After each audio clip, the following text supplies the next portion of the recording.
I would recommend everybody get the vaccine when it's available to you. And certainly the way we're doing it right now with the high-risk patients and healthcare providers makes the most sense.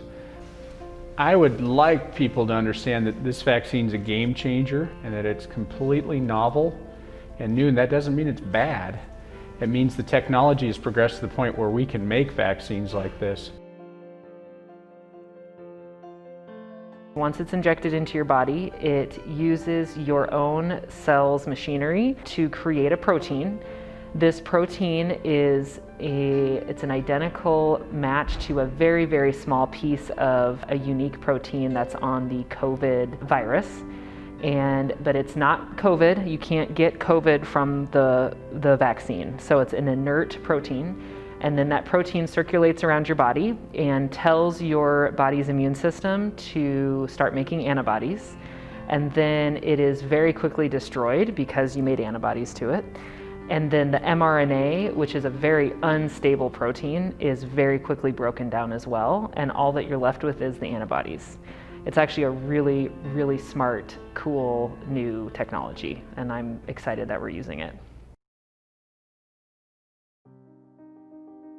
Live attenuated viruses, we've had live viruses, we've had proteins, but to have something that works as specific as mRNA, you're talking about a key and a lock meeting in the body and making something very specific and very targeted.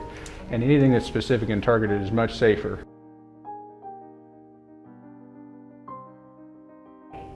No, absolutely not. No, the vaccine does not include any type of embryonic cells or fetal cells, and it does not include virus from COVID-19. The mRNA is a manufactured piece that is identical to COVID-19, but it is not the actual virus. So unfortunately, there was a rumor that was started, I think, on Facebook that the COVID vaccine is linked to infertility. There is no validated scientific evidence that this is the case. Absolutely. I've signed up to be the first one in the hospital to get it. I want this vaccine and I want it soon. In terms of pregnancy and safety with pregnancy and breastfeeding, the American College of Obstetrics and Gynecology released a very nice statement that recommended we do not withhold the vaccine if it is recommended that you get it if you are currently pregnant or breastfeeding. They have a lot of really good resources, and I think the bottom line is talking to your own provider or physician to decide what's best for you. It is true that most people who contract COVID-19 will have mild or moderate symptoms. In that sense, I can understand why people want to say that. But even though some people will have mild to moderate symptoms, there is a lot of research that's coming out about long-term side effects of having COVID. There has been concern about lung tissue scarring, chronic inflammation, chronic fatigue syndromes, chronic muscle pain, and heart problems. And at this point, if you have not gotten COVID yet, I would be really excited about getting that vaccine, and I would not want to get COVID. Unfortunately, low-risk patients are still spreading disease to high-risk patients, so herd immunity that you hear about on TV doesn't exist by getting the illness. That causes herd thinning. So if we want to develop herd immunity, we have to develop good vaccines that will form memory cells or T cells. And if you can keep even the young, healthy people healthy, they won't make our older, more complicated medical patients with comorbidities sick. Those are the ones that typically have bad outcomes. Didn't really cut out the safety protocols on it, and the data is all evolved through a third party to assess the data, not from the drug companies themselves. And they took out some of the bureaucracy that goes along with vaccines and all the little things that they have to do to get a vaccine on the market, because we didn't have time for that. But as far as safety protocols, they didn't. And they did various ethnicities, various age groups, various medical comorbidities. And each one of those trials, one had 19,000, one had 35,000, one had 30,000. That's big groups of people. So this is a lot of data in a short amount of time, but a lot of data always gives you more data points and more information and more safety. Yes, this is not a live vaccine, so this is, there's not a concern for some of the side effects and concerns that we have with live vaccines. So at this point, it has been recommended, and actually the data shows it's effective in a lot of different groups.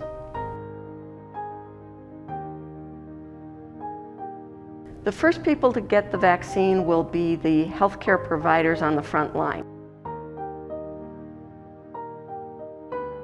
So anybody that's over 65, anybody that has medical issues such as asthma, heart disease, obesity, diabetes, or a combination of all those, immunocompromised, those would be in our next line.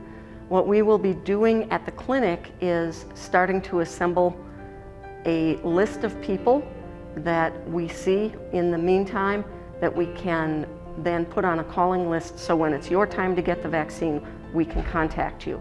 Certainly if you are interested in getting the vaccine, call ahead and get yourself on the list. It depends on what your allergy is. If you have an allergy to penicillin, absolutely you can get the vaccine. If you have had what we call an anaphylactic reaction to any vaccine, then you may want to wait until we have more documentation on that. Most people who have an allergy to vaccines, it is simply a more pronounced immune response, some redness, some swelling, maybe they feel achy for a day or two. This is a typical response from the body to react to the vaccine. It is not a true allergy. So if that's what your allergy is, you can still get this vaccine. Furthermore, this one does not have an egg-containing element. So if you don't get a vaccine because of an egg allergy, this one is still safe for you.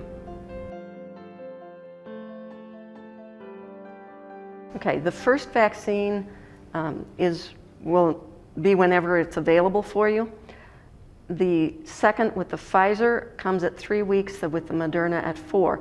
It could come later than that. So if you miss that 4-week deadline, so to speak, you can get it 5, at 6. But we have seen that your protection is better with the second vaccine, and consequently, we encourage everybody to get both. But they do have to be about a month apart. Contact your healthcare provider, or you can call the clinic, and our vaccine coordinator, Elisa Crown, can help you with any questions you may have. So if you want good factual information about the vaccine, I would recommend that you talk to your own provider.